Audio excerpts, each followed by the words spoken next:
ZNS radio personality is found murdered. Free National Movement former Deputy Leader Loretta Butler Turner slams the government's new apprenticeship program. And Prime Minister Perry Christie revealed a new framework agreement to complete the Stall Bahama Resort. I'm your Tribune Top 5 host. We've got those stories and others. Welcome to the show. Tragedy rocked the Broadcasting Corporation of the Bahamas as news spread that a veteran radio broadcaster was brutally murdered. A veteran ZNS radio broadcaster was shot multiple times and killed early on Thursday morning near Bonefish Pond.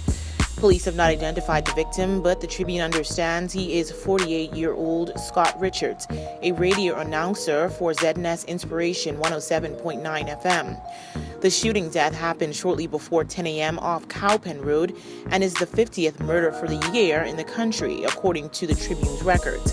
Assistant Commissioner of Police Leon Bethel said officers from the Carmichael Road Police Station were on routine patrol near Bonefish Pond when they made the discovery.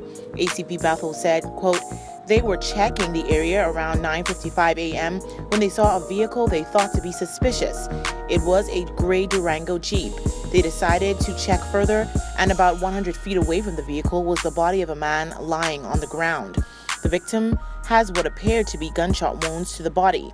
We are in the process of completing the crime scene work to determine the valuable evidence we can get from this area to move forward with the investigation. We have no further information at this time.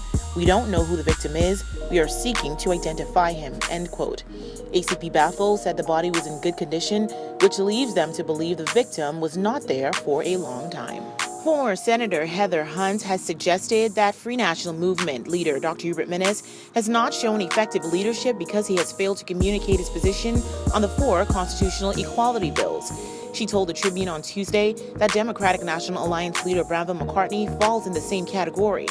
Mrs. Hunt, who is one of the co-executive directors of the Yes Bahamas campaign, said it was her hope that neither of these party leaders falls into a trap of using the equality bills as a political football. Instead, she said both Dr. Minnis and Mr. McCartney should use this opportunity to inform voters of what they plan to do differently should their parties ascend to the government. Despite the overwhelming misinformation circulating regarding the bills, Mrs. Hunt said she remains confident that each of them will be successful on referendum day. The event is slated for June 7th. Mrs. Hunt was contacted in response to Dr. Minnis's highly critical comments of the government, in which he questioned how Bahamians were expected to vote yes on the 4 amendment bills when they have little to no knowledge of what the bills seek to do. She dismissed this claim, saying the Constitutional Commission has worked around the clock for the last 2 years, ensuring that the electorate has a clear understanding of the amendments. Despite being a major supporter of the constitutional amendment bills, Long Island MP Loretta Butler Turner said she doubts that the bills will be successful. Mrs. Butler Turner admitted on Sunday that she was not confident the proposed gender equality referendum will pass. She explained that the general public does not trust the current government, and when combined with the government's handling of the previous gaming referendum and opposition claims of a gay agenda, she's not sure how the vote will turn out. However, she said her view has not changed on the subject, and she will continue to support the referendum and help to educate the public, just as she did in 2002. "I will continue to support this. It is not a PLP initiative. In fact, I feel strongly that this vote was driven by policies and philosophies of the FNM," she said. "The PLP have played political games with this process, and that is why we are in the position we are in today. But I've taken the same stance on this issue, and it is bigger than politics. The transgender, bisexual, homosexual conversation is secondary.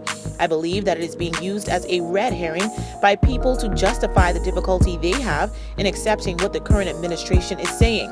She added, "People do not trust the process, combined with the fact that they dressed up the gambling opinion poll as a referendum, said it was binding, got a no vote, and then decided to do their own thing. People do not trust this government."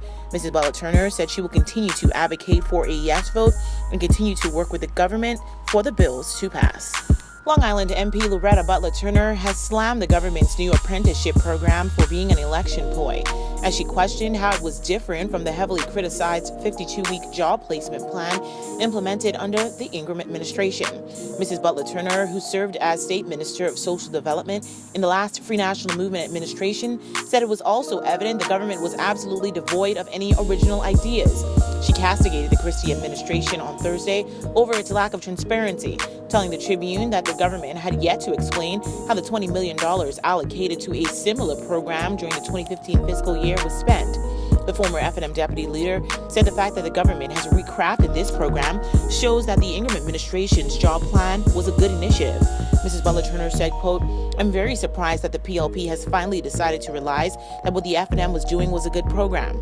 I don't care how they repackage it. The reality is it was an apprenticeship program that the Ministry of Labor and Social Development was doing in conjunction with the private sector and the Chamber of Commerce to ensure that people who were laid off during the recession of 2008 and 2007 were retooled and reskilled. Of course, we received a lot of criticism from the PLP about it, but clearly it demonstrates now that the Christie administration realized it was a good program, and secondly, they are absolutely devoid of any original ideas in terms of jumpstarting our economy." End quote. The MP said she also found it curious that the program will be ran from the office of the Prime Minister. After speculation ran rampant this week over the fate of the $3.5 billion mega resort Bahamar, Prime Minister Perry Christie confirmed in the House of Assembly that an agreement was reached to complete the resort. Prime Minister Perry Christie on Wednesday touted the government's success in negotiations with the Export-Import Bank of China and China's State Construction Engineering Corporation over the stalled Bahamar resort, saying all parties have entered into a framework agreement to complete the project as expeditiously as possible. However, he gave no concrete resolution on the issue of payment to unsecured Bahamian creditors, only saying they would be considered during the remobilization process, adding that negotiations were underway to agree to appropriate timelines and a schedule for completion. Mr. Christie further addressed concerns over whether new contractors would be hired to complete Bahamar.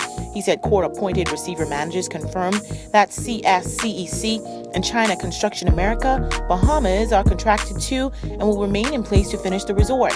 However, according to a statement released by BMD Holdings, the developer of Bahamar, this defies the sensibility of all Bahamians who toil so hard in the belief that the $3.5 billion hotel would be opened in a timely manner as a world-class destination. The developer said it is very discouraging that the Exim Bank, knowing full well the serious irregularities already demonstrated by its sister company, CSCEC, would now turn to this very same entity to complete the work which its subsidiary CCA has failed to do time again on previous schedules, and the developer said it is very discouraging that the Exim Bank, knowing full well the serious irregularities already demonstrated by its sister company CSCEC, would now turn to this very same entity to complete the work which its subsidiary CCA has failed to do time and again on previous schedules that it has provided. It came after Mr. Christie on Monday night insisted that Bahamian citizenship is not for sale at any time or at any price, as he refuted allegations that his government had agreed to the sale or grant of 500 Bahamian citizenships to the Chinese investors in connection with the beleaguered Bahamar project. Mr. Christie described it as an absolute lie that citizenship in return for foreign investment had been agreed, saying that was a non-negotiable position for this government. Want to get in on the discussion? Well, here's how you can. Just log on to our website at www.tribune242.com, like us on Facebook, the Tribune News Network, send us a tweet at Tribune242, or subscribe to our YouTube page, Tribune242.